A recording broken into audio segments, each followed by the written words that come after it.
रखेंगे सिर्फ छोटी छोटी बातों का ध्यान तो आपकी बेलों की ग्रोथ बहुत अच्छी होगी।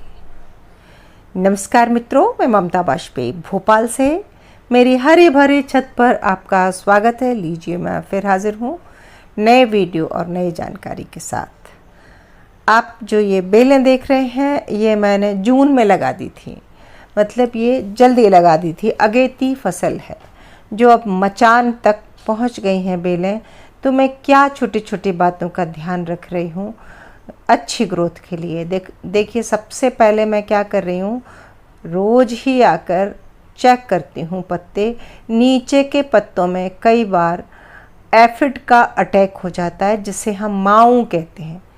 कभी वो पीले कलर की होती है, लौकी तोरई में अक्सर पीले कलर की होती है, ककड़ी में भी बहुत ज़बरदस्त होती है। तो जिन पत्तों में ज़्यादा है उन्हें मैं काट देती हूँ। किसी रोग का अटैक ज़्यादा हो गया है या एफिड्स का अटैक ज़्यादा हो गया है और पूरे ही पत्ते भर गए हैं, तो मैं उनको ठीक करने की कोशिश नहीं करती। मैं उस बेल को हटा देती हूँ और नया बीज डाल देती हूँ। इसीलिए आप देखिए, मैं एक बेल नहीं लगाती, मैं एक साथ 4-5 बेलें लगाती हूँ, क्योंकि एक न एक तो ख़राब होती है। तो साथ ही इसमें जितने भी पत्ते नीचे नीचे के हैं, जो मिट्टी को टच कर रहे हैं या नहीं भी कर रहे हैं, तो इसलिए काट देना चाहिए उन्हें, ताकि नीचे मिट्टी में प्रॉपर हवा लग सके। क्योंकि जब बहुत बारिश होगी तो आप लोगों की शिकायत आती है कि लौकी की बेल चलते चलते जड़ के पास से गल गई। तो लगातार बारिश होगी, आप पानी भी डाल रहे हैं, बारिश नहीं भी हो रही है, आप रोज़ पानी दे रहे हैं और नीचे हवा नहीं पहुंच रही, क्योंकि इसके पत्ते बड़े बड़े होते हैं, तो कई बार फंगस पनप जाती है। तो वैसे तो हमने मिट्टी बनाते समय ट्राइकोडर्मा और नीम की खली डाली है, जो फंगस का विरोधी हैं, फंगस को ट्रीट करते हैं। लेकिन अब जब बेलें इतनी बड़ी बड़ी हो गई हैं, तो हम इनके नीचे नीचे के सारे पत्ते काट देंगे। और अगर हमें लगता है कि ऊपर के पत्तों में एफिड्स हैं, तो हम नीम ऑयल स्प्रे कर देंगे। देखिए, कुछ शक्कर भी मैंने काट दिए हैं। क्यों काटे मैं बताऊंगी। बेल में नीचे से जब ये शक्कर आते हैं तो हटा देना चाहिए, क्योंकि इससे क्या होता है, बेल की ऊपर की ग्रोथ रुक जाती है और वो नीचे से ही बुशी हो जाती है।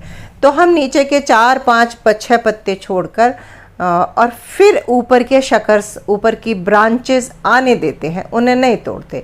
लेकिन नीचे की 3-4 तो हम तोड़ देते हैं, ताकि नीचे सीधा तना हो। देखिए, आप मैंने तोड़ दी है, बस इसके ऊपर की हम रख लेंगे। तो लगभग 5 पत्ते तक मैंने तोड़ दी हैं। कुछ लोग आगे की जो वो होती है ग्रोथ, नोक जो बेल बढ़ रही होती है, वो भी काट देते हैं, जिसे हम 3G कटिंग कहते हैं। आप चाहें तो वो भी कर सकते हैं। उससे क्या होगा कि आसपास की नई ब्रांचेस आएंगी और उनमें मादा फ्लावर आएंगे, मादा फूल आएंगे। मैं हमेशा नहीं काटती हूँ, कभी मन हुआ तो काट भी देती हूँ, अन्यथा बिना काटे भी अच्छी बेलें चलती हैं। और बस मैं नीचे के वो अंकुर हटा देती हूँ और नीचे से देखिए आप आपको कितना साफ दिख रहा है, मिट्टी क्लियर दिख रही है, हवा आ जा रही है। खरपतवार का एक एक पौधा मैंने उखाड़ दिया है। एक बात का और ध्यान रखें, मैं इन बेलों की मिट्टी में अभी गुड़ाई नहीं करूँगी, बिल्कुल भी गुड़ाई नहीं करें आप, क्योंकि इन बेलों की जड़ें बिल्कुल ऊपर की सतह पर होती हैं और आप गुड़ाई करेंगे तो ये मुरझा के मर भी सकती हैं। एक बार मेरे साथ ये हुआ है, तो मैं गुड़ाई नहीं कर रही हूँ, खरपतवार हटा ले रही हूँ। और जैसे ये बीच में इक्का दुक्का पालक के पौधे हैं हमारे, तो मैं इन्हें भी अब उखाड़ ले रही हूँ। पहले मैंने रहने दिए थे इसलिए कि ताकि इस सब्जी में यूज हो जाएंगे, तो अब ये उखाड़ने लायक हो गए हैं। तो मैंने पालक उखाड़ ली, खरपतवार उखाड़ ली, नीचे के पत्ते काट दिए हैं, मिट्टी को प्रॉपर हवा लगने लगी है। कोई बहुत रॉकेट साइंस नहीं है, छोटी छोटी बातें हैं। मिट्टी बनाई है तब बहुत हेल्दी बनाई है। इसमें 40% के आसपास खाद है, नीम की खली है, थोड़ी एक मुट्ठी राख है, एक मुट्ठी चूना है। कंटेनर साइज़ बड़ी है, अगर कंटेनर साइज छोटी होगी और राख नहीं डालेंगे, राख भी फंगीसाइड है, कोई भी फंगीसाइड नहीं डालेंगे तो भी फंगस का अटैक होने का डर रहता है।